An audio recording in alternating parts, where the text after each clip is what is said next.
उस अल्लाह का बेपनाह शुक्र और एहसान जिसने हमें माह रमज़ान शरीफ की बरकतों के बाद ईद उल फित्र जैसा अजीम दिन अता फरमाया।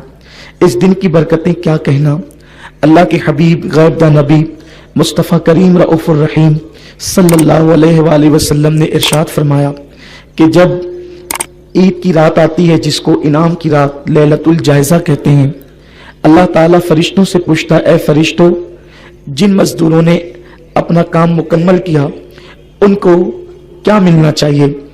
फरिश्ते अर्ज़ करते, मेरे अल्लाह, जब मजदूर काम मुकम्मल कर ले तो उसको पूरी पूरी मजदूरी देनी चाहिए। अल्लाह इरशाद फरमाता है, मेरे बंदों ने तरावी पढ़ी, मेरे बंदों ने इबादतें की, मेरे बंदों ने नमाजें पढ़ी, मेरे बंदों ने रोजे रखे, जाओ मैंने उन सबको बख्श दिया। और फिर उसके बाद जब ईद का दिन आता है, अल्लाह के हबीब सल्लल्लाहु अलैहि वसल्लम फरमाते हैं, जैसे कपड़ा धुलने से कपड़े से सारे दाग खत्म हो जाते हैं और कपड़ा बिल्कुल पाक व साफ हो जाता है, जब ईद की नमाज पढ़ के मुसलमान अपने घरों की तरफ लौटते हैं तो वो ऐसे ही गुनाहों से पाक होकर लौटते हैं जैसे कपड़ा धुलने से कपड़ा पाक व साफ हो जाता है। यानी मुसलमानों के, मोमिनों के दफ्तर में एक गुनाह भी बाकी नहीं होता और अल्लाह उनके सारे गुनाहों को माफ कर देता है। उनकी मगफिरत और इनाम, अल्लाह फरमाता है, अल्लाह का वादा है कि ईद के इज्तिमा में, यानी ईद की नमाज में, मेरे बंदे मुझसे जो मांगेंगे उस नमाज ईद के बाद दुआ में मैं उनको जरूर अता करूंगा, जो मांग ले अता करूंगा। आज का दिन इतना मुबारक दिन है, लेकिन आपको ये बात मालूम है कि जब रमजान शरीफ आता है तो शयातीन को अल्लाह ताला जहन्नम में कैद कर देता है, और जब शयातीन जहन्नम में कैद हो जाते हैं तो ईद के दिन उनको फिर से आजादी मिल जाती है। रमजान शरीफ का चांद जैसे ही खत्म होकर ईद का चांद नजर आता है तो उनको आजादी मिल जाती है, जहन्नम से वो खुल जाते हैं। और ईद की सुबह को वो शैतानों का जो सबसे बड़ा सरदार होता है वो अपने सर पे खाक डालता है। उसके शागिर्द उससे कहते हैं, आका तू इतना परेशान क्यों है। तो वो कहता है, आज इब्ने आदम को अल्लाह ने बख्श दिया, सबको माफ कर दिया, अल्लाह ने सबको मगफिरत का परवाना अता कर दिया, निजात का परवाना अता कर दिया। तो उसके शागिर्द कहते हैं, तू रोता क्यों है, तू हमें ड्यूटी दे के हम क्या करें। तो वो कहता है, महीने भर इबादत करके जितना मुसलमानों ने सवाब नहीं कमाया उससे ज्यादा एक दिन के अंदर उनसे पाप करवाओ, उससे ज्यादा एक दिन के अंदर उनसे गुनाह करवाओ।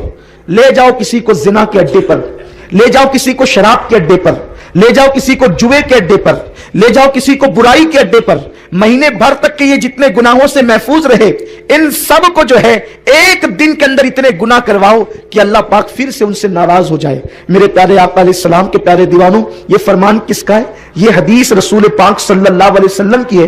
और हुजूर अलैहिस्सलाम ने अपनी हदीस में शैतान की ये सारी कारकर्दगी को बयान फरमाया। अब मैं आपसे पूछना चाहता हूं, मेरी कौम जिसने रमजान शरीफ के रोजे रखे, जो फिल्मों से बचे रहे, जो दाढ़ियां मुंडाने से बचे रहे, जो जिना के अड्डों पर जाने से बचे रहे, जो शराब के अड्डों पर जाने से बचे रहे, अब उनका प्लान क्या होगा? जल्दी से ईद की नमाज अदा करें, घर जाएं और लोगों से मिलें और उसके बाद फिर दोस्तों अहबाब के साथ फिल्मों में जाएं। कितने अफसोस की बात है कि मुसलमानों का इतना अजीम त्योहार ईद का दिन, जिस दिन अल्लाह मुसलमान के पापी से पापी बंदे को भी बख्श देता है, मोमिन अगर है उसके दिल में जर्रा बराबर राई का दाना है तो अल्लाह उसके पाप नहीं देखता। ईद के मुबारक दिन के सदके अल्लाह उसके सारे जराइम को बख्श देता है। लेकिन जिस बंदे को खुदा ने अपनी रहमत से बख्श दिया, उस बंदे का हाल क्या है? अब वो फिल्म में जाने का प्लान कर रहा है और मुसलमानों के त्योहार पर बाज़ाब्ता तौर पर फिल्म खानों पे बोर्ड लगते हैं कि ये हाउसफुल हो गया है, अब यहां बैठने की जगह नहीं। मैं सिर्फ आपसे इतना पूछना चाहता हूं, क्या कभी ईसाइयों के त्योहार पर भी फिल्म खाने हाउसफुल होते हैं? क्या कभी काफिरों के त्योहार पर भी फिल्म खाने हाउसफुल होते हैं? मुसलमानों, तुम्हें शर्म आनी चाहिए कि जिस मजहब के रसूल ने आंखों से बदनजरी करने पर फरमाया कि जो लोग निगाहों से बदनजरी करेंगे, अल्लाह ने जिन चीजों को देखने से मना किया है, उन महरमात को अगर वो अपनी आंखों से देखेंगे, मरते वक्त पहले उनका ईमान छीना जाएगा, उसके बाद उनको मौत आएगी। हैरत है, वो कौमें, वो लोग जिनके यहां रसूल की आमद का कोई तसव्वुर नहीं, हैरत है जिनके यहां कुरान जैसी किताब नहीं, उन कौमों के त्योहार पर फिल्म खाने हाउसफुल नहीं होते, उन कौमों के त्योहार पर जिना के अड्डों पर पहरे नहीं बिठाए जाते। और मुसलमानों, हैरत है। और फिर क्या वक्त आ गया है, ہمارے نوجوان ایسے نکلیں گے گناہوں کی طرف.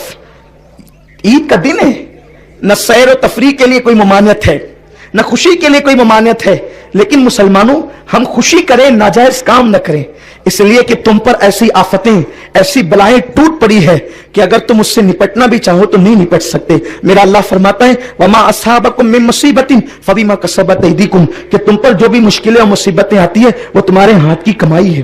ہمارا حال یہ ہے جب تک کہ کمائے ہوئے پورا پیسہ میری قوم کا نوجوان ختم نہیں کر دیتا اس وقت تک وہ ڈیوٹی پر نہیں جاتا اور گناہوں کے اڈوں کو آباد کرتا رہتا ہے. خدارا اپنے بچوں کے مستقبل کی فکر کرو, اپنے آپ کی فکر کرو, اپنی اولاد کی فکر کرو. آپ بتائیں اگر اس طریقے سے فضول خرچی تم کرتے رہے تو تم اپنے بچوں کی تعلیم پر کب توجہ دو گے؟ لوگ کہتے ہیں کہ مسلمانوں کے پاس پیسے نہیں ہیں اس لیے وہ اپنے بچوں کو پڑھاتے نہیں ہیں. اپنے بچوں کو نہیں پڑھاتے اور تمہارے بچے جاہل اور گوار رہتے ہیں تو غربت تمہارے گھر سے نہیں نکلتی. اگر ایک شخص اپنے بچے کو پڑھائے, اس کو تعلیم حاصل کروائے, تو میں آپ کو یہ کہنا چاہتا ہوں 10 سال اگر ایک بندہ محنت کرے اپنے بچے کو پڑھانے پر, انشاءاللہ 10 سال کے بعد اس کی غربت کا خاتمہ ہو جائے گا. کیونکہ جب بچہ پڑھ لکھ کر کے بڑا ہوگا تو وہ بچہ جو ہے اپنے ماں باپ کی غربت کے دور کرنے کا ذریعہ بن جائے گا. لیکن آج ہمارا حال یہ ہے کہ ہم کہتے ہیں ہم غریب ہیں, ہمارے پاس پیسے نہیں پڑھانے کے لیے. جس قوم کے پاس پڑھانے کے لیے پیسے نہیں ہیں وہ قوم کا کروڑوں روپیہ تو فلم خانوں میں جا رہا ہے, اس قوم کا کروڑوں روپیہ تو زنا کے اڈوں پہ جا رہا ہے, اس قوم کا کروڑوں روپیہ تو گناہوں کے اڈوں پہ جا رہا ہے, اس قوم کا کروڑوں روپیہ تو شراب کے اوپر خرچ ہو رہا ہے. آپ کیسے کہتے ہیں ہمارے پاس پیسے نہیں ہیں؟ اللہ نے ہمیں بہت دیا ہے. اگر ہم اپنی اللہ کی دی ہوئی دولت کو صحیح راہ میں خرچ کریں تو انشاءاللہ تبارک و تعالی ہم ترقی کر سکتے ہیں. آج کے دن, عید کے دن یہ پیغام ہے کہ اگر ہمیں آدھی روٹی کھانا پڑے تو کھائیں, ہمیں ایک دن میں ایک ٹائم کا کھانا کھانا پڑے تو ایک ٹائم کا کھانا کھائیں, 2 ٹائم کا کھانا ترک کر دیں, لیکن اپنے بچوں کو ضرور پڑھائیں. خاص طور پہ اسکول کالجز اپنے بچوں کو پڑھا کر کے اپنے بچوں کو آگے بڑھائیں. جب تک کہ قوم مسلم تعلیم حاصل نہیں کرے گی یہ قوم کبھی ترقی نہیں کر سکتی. ہندوستان کی سرزمین پر اسلام دشمن عناصر نے یہ منصوبہ بنا لیا ہے, ان کو جاہل رکھو, جاہل رکھیں گے تو یہ غریب رہیں گے, اور جب غریب رہیں گے تو یہی بیت الخلا صاف کریں گے. وہ قوم جس نے اس ملک میں 1000 سال تک حکومت کی ہے, اب اس قوم سے بیت الخلا صاف کروانے کا منصوبہ ہے. اور کیوں؟ تاکہ تم کو جاہل رکھا جائے, ان پڑھ رکھا جائے. خدا کے لیے اپنے شوق پہ کنٹرول کرو, خدا کے لیے فضول خرچی پہ کنٹرول کرو, اپنے بچوں کو پڑھانے کا عزم کرو. اگر آج کی اس محفل میں میرا کوئی بھائی یہ طے کر لیتا ہے کہ مجھے ایک وقت کا کھانا پڑے تو میں کھاؤں گا لیکن میں اپنے بچے کو اعلیٰ ڈگری دلاؤں گا. لوگ کہتے ہیں نوکری تو ہمیں ملتی نہیں, ہمارے ساتھ تو تعصب کیا جاتا ہے, پھر ہم اپنے بچوں کو کیوں پڑھائیں؟ یاد رکھیں اپنے بچوں کو ایسی کوالٹی دے دیں کہ دنیا مجبور ہو جائے, تمہارے بچوں کو نوکری نہیں ڈھونڈنا پڑے, نوکریاں تمہارے بچوں کو خود تلاش کریں. ہمارا یہ مزاج ہونا چاہیے. اور پھر ہم نوکری کے لیے اپنے بچوں کو نہیں پڑھاتے ہیں, ہم اپنے بچوں کو ڈگری اس لیے دلواتے ہیں تاکہ ہمارے بچوں کے اندر کوالٹی پیدا ہو, ہمارے بچوں کے اندر شعور پیدا ہو, ہمارے بچوں کے اندر سنجیدگی پیدا ہو. مسلمان فضول خرچی سے پرہیز کرے اور مسلمان جو ہے اپنی دولت کو ضائع کرنے سے پرہیز کرے. اللہ تمہیں بہت دیتا ہے لیکن تم اس کی قدر نہیں کرتے. میرے پیارے آقا علیہ السلام کے پیارے دیوانوں, کہنے کی بہت سی باتیں ہیں لیکن بات اتنی